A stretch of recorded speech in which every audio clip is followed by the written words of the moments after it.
بسم الله الرحمن الرحيم. الحمد لله رب العالمين، وأفضل الصلاة وأتم التسليم على سيدنا محمد صلى الله عليه وسلم المبعوث رحمة للعالمين وعلى آله وصحبه أجمعين. أحييكم بتحية الإسلام. تحية الإسلام هي السلام، وأقول السلام عليكم ورحمة الله وبركاته. وعليكم السلام ورحمة الله وبركاته. شاء القدر أن نلتقي اليوم في هذا الملتقى جميعا، وكلنا ننتمي إلى القومية الكردية بغض النظر عن التعصب. وكان من الأولى Allah'ın isteğiyle şu an buradayız. Çoğunluk Kürt olduğu için Kürtçe konuşmak isterdim ama evet, yalnız Arapça konuşma yapacağım. Çünkü şu an herkes hissediyorum ki bizim evet, Kur'an dili olduğu için Arapça ile de buluşmamız, konuşacağım. sizlerle nurlu yüzlerle buluşmamız büyük bir Buluştuğum için şeref. لأنقل إليهم تحيات علماء الدين الإسلامي في إقليم كردستان، حيث نحن نشارك أعمال هذا الملتقى العلمائي الخامس في ظروف عصيبة يمر بها البشرية بأسرها، ألا وهو ظروف جائحة كورونا. Bugün burada toplamamızın sebebi de koronavirüs nedeniyle bu şekilde toplamak zorunda kaldık. Allah'tan temenni ediyorum ki bütün sizlere, bütün Müslümanlara sıhhatini geri iade etmesi, sıhhate kavuşturmasıdır. Bu programı, bu buluşmayı gerçekleştiren bütün herkese çok teşekkür ediyorum.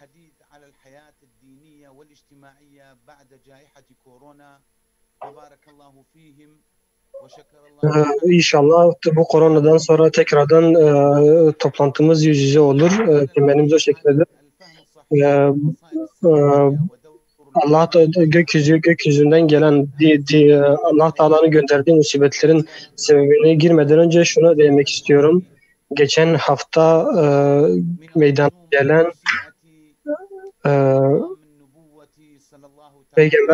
Peygamber Efendimiz hakkında iğrenç karikatürler yayınlandı. Maalesef biz bugün Kürdistan bölgesinde bunu şiddetle kınıyoruz.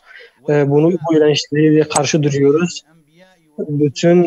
Bütün peygamberlerin, herhangi bir peygambere yapılan bu hakareti kesinlikle kabul etmiyoruz. Çünkü bize düşen hiçbir peygamber arasında hiçbir fark gözetmememizdir. Biz de hiçbir peygamber arasında fark gözetmeksizin bütün peygamberlere, hiçbir peygambere hakaret edilmemesinin çağrısı yapıyoruz. Hiç kimsenin bu hakareti yapmaya hakkı yoktur. Hakaret edemez hiçbir peygambere. Bu yapılan girişimler bugünün girişimleri değildir. Maalesef Peygamber Efendimiz sallallahu aleyhi ve selleme yapılan hakaretler, saldırılar Peygamber Efendimiz'in gününden beri devam ediyor. Bugüne kadar gelmiş. Bugün de saldırılar devam ediyor. Onun devamıdır. Geçen hafta bu Peygamber Efendimiz hakkındaki karikatür maalesef bütün ümmeti tesir altına almıştır. Yani bütün ümmet etkilenmiştir bundan. Ve şu an dünyanın her yerinde bunun karşısında protestolar, boykotlar yapılıyor. Ve bizim de buna kesinlikle her ülkede, her bölgede destek vermemiz gerekiyor. Biz Müslümanlar olarak ve özellikle Kürdistan bölgesindeki alim olarak konuşma özgürlüğünün olduğunu, tabir özgürlüğünün olduğunu inanıyoruz. Bu Allah-u Teala bütün insanlara, bütün Müslümanlara, insanlara bu özgürlüğü vermiştir. Hiç kimse arasında fark yoktur. Ancak saldırılar ve saldırılar ve maalesef bugün özgürlük olarak lanse ediliyor. Bunlar kesinlikle özgürlük olarak ele alınamaz. Bugün bizim yapmamız gereken şey Peygamber Efendimiz'i bütün dünyaya tanıtmak. Bütün dünyanın her yerinde Peygamber Efendimiz'e, Müslümanlara ya da kafirlere fark etmiyor. Herkese Peygamber'i daha çok tanıtmamız gerekiyor. Bugün bu fikirleri söyleyen kişilere karşı bu Peygamberimizin akidesini, düşüncesini, salih düşüncesini, doğru düşüncesini anlatmamız gerekiyor. Çünkü maalesef bazıları tanımadan yapıyorlar ya da bilerek düşmanlık yapıyorlar ve diğer insanları etkiliyorlar. Bunun için bizim kendi üzerimize düşen vacibimizi, görevimizi yerine getirmemiz gerekiyor. Eğer biz görevimizi yerine getirmiyorsak, ki bugün getirmememizden dolayı görünüyor. Maalesef düşman olanlar bunu kullanarak bu peygamber hakkında hiç bilgisi olmayanları kandırıyorlar. Televizyonlara çıkıp bu meseleyi anlatmamız, radyolarda anlatmamız, kitaplarda anlatmamız gerekiyor, konferanslarda anlatmamız gerekiyor. Biz onların ne logolarıyla, ne dinleriyle, ne düşünceleri alet etmeden biz düşünceyi anlatacağız. Çünkü onlara saldırırsak onlar da bize saldıracaklar. Biz kesinlikle saldırmayacağız.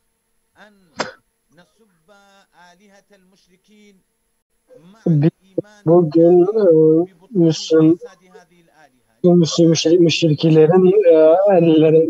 müşriklerin düşüncelerini gerekiyor. Çünkü hepsinin düşüncesi safsatadan ibarettir.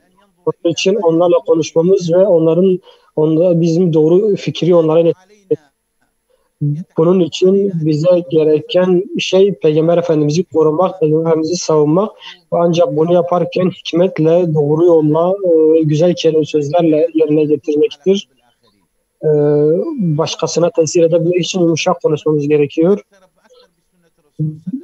Bizim Peygamber Efendimiz'in sünnetine çok iyi bir şekilde sarılmamız gerekiyor ki örnek alalım.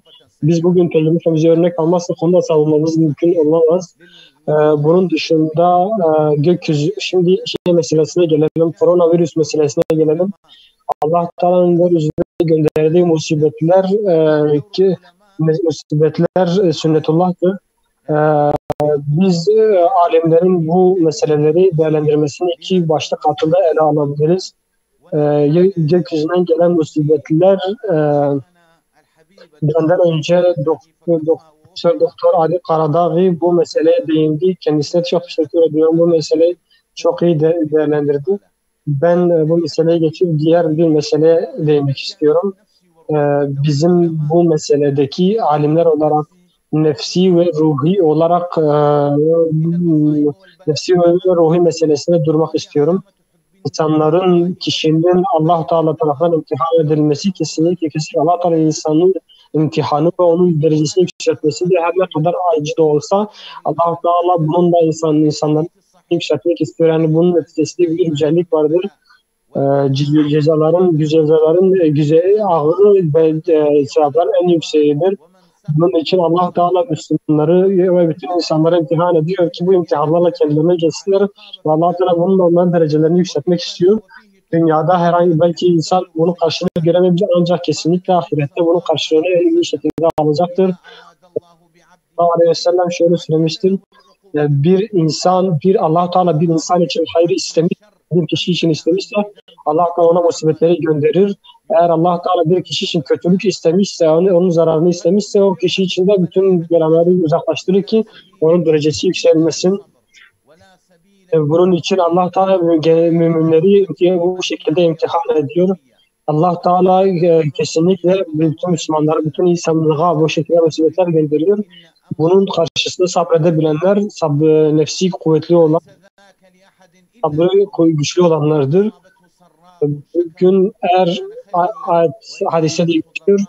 Bütün Müslümanın durumu her zaman hayırdır. Kendisine bir şer yakaladığı zaman kendisi sabreder, sevap alır. Kendisine bir şey yaptığı zaman, kendisine bir iyilik geldiği zaman da buna şükreder ve derecesini yükseltir. Yani Müslümanın durumu her zaman derecedir, yüksekliktir, hayırdır.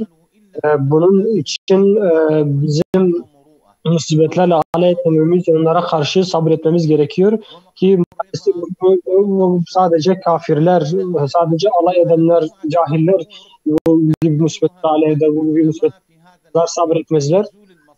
Bunun için bugün biz alimler olarak ilk önce nefsimizi hazırlamamız gerekiyor. Yani alimlerin Müslümanları musibetlerden önce nefislerini hazırlamaları gerekiyor. Onların nefislerini güçlendirmeleri gerekiyor.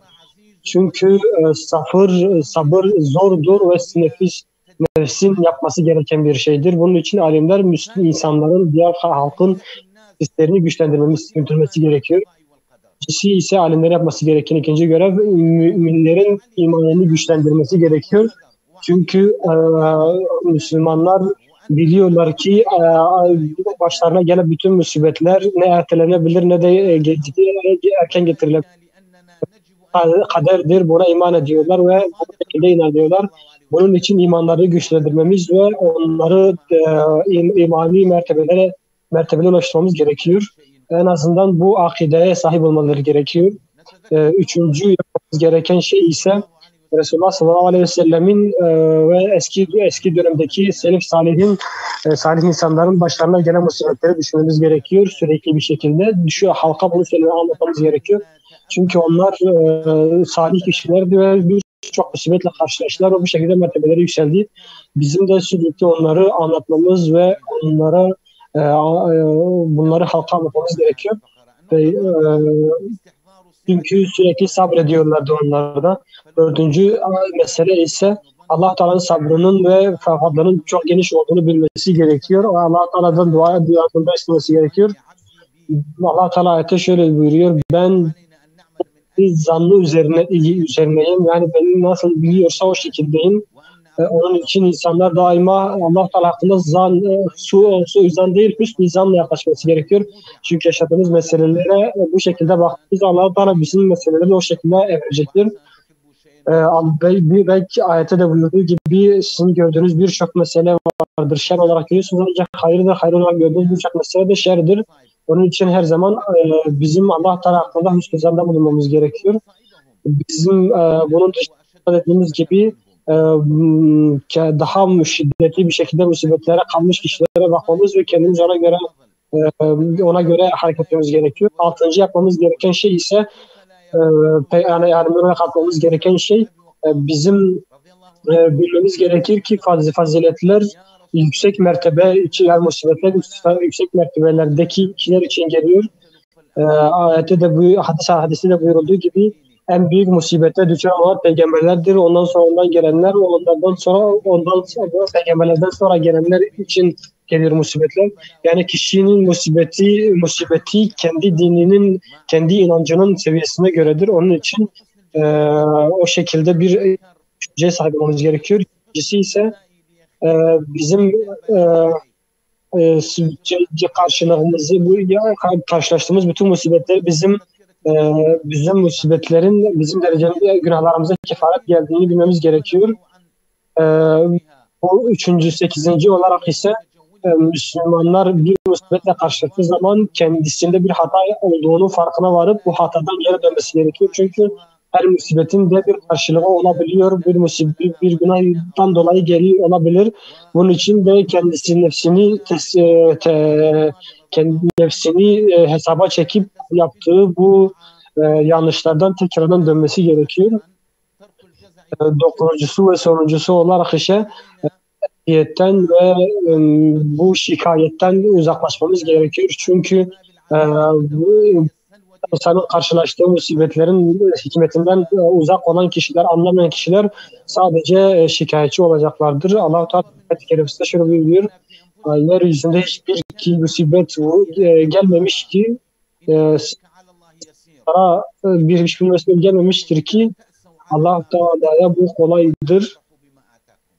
Allah-u Teala size verdiğiniz ve size gönderdiği musibetlerde sevinmeniz değil, onlara ders almanız için gönderiyor.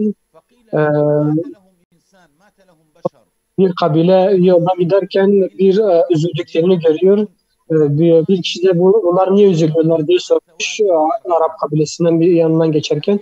Onların işte bir kişisi ölmüş, ona üzülüyorlar. O da şöyle cevap veriyor: diyor, bu insan onun imtihan olduğunu bilmiyorlar mı ki sabretmeleri gerekiyor ki dereceleri yükselsin. Temenni ediyorum ki inşallah bütün beldelerimizden, bütün ülkelerimizden bu korona hastalıkları uzaklaşır ve şifaya buluşuruz. Hepinize Allah'a emanet ediyorum. Esselamu Aleyküm ve Rahmetullahi ve Berekatuhu.